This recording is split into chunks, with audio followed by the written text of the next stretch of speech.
اسی طرح کہتے ہیں کہ دانتوں کی جڑوں یا کھڑکیوں میں کوئی ایسی چیز جمی ہوئی ہے جو پانی بہنے سے روکے تو اس کا چھڑانا ضروری ہے. اگر تو اس میں نقصان یا حرج نہ ہو، مثال کے طور پہ چھالے وغیرہ کے دانے یا اسی طرح گوشت کے ذرات وغیرہ، تو پھر اس کو چھڑائیں گے.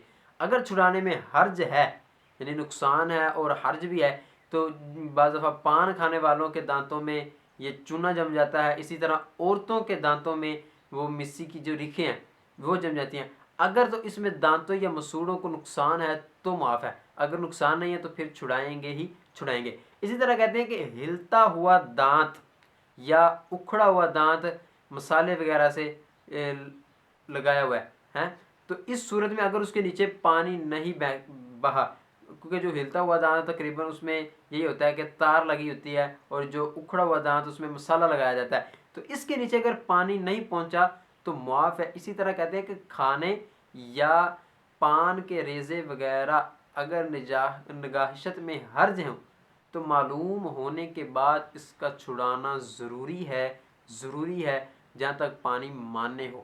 اب یہ تھی غسل کے اندر کلی کرنا، چونکہ فرض تھی، اور یہ بعض دفعہ لوگ یہی ہوتا ہے کہ منہ میں پانی لیتے ہیں اور اگل دیتے ہیں اور اس کو کلی کا نام دیتے تھے. حالانکہ یعنی کہ بعض چیزیں ایسی ہوتی ہیں کہ جس کو ہم چھڑا سکتے ہیں منہ کے اندر، یعنی کہ ایسے ذرے بھی ہوتے ہیں بعض دفعہ کھانے کے بعد ہم غسل کر رہے ہوتے ہیں اور کھانے کے جو ذرات ہیں وہ اندر رہ جاتے ہیں اور اس کو ہم چھڑا سکتے ہیں لیکن نہیں چھڑاتے. اس کی وجہ یہ ہے کہ ہمیں صحیح طرح کلی کرنی آتی نہیں ہے، صحیح طرح مسائل آتے نہیں ہیں. تو اللہ ہمیں عمل کی توفیق عطا فرمائے.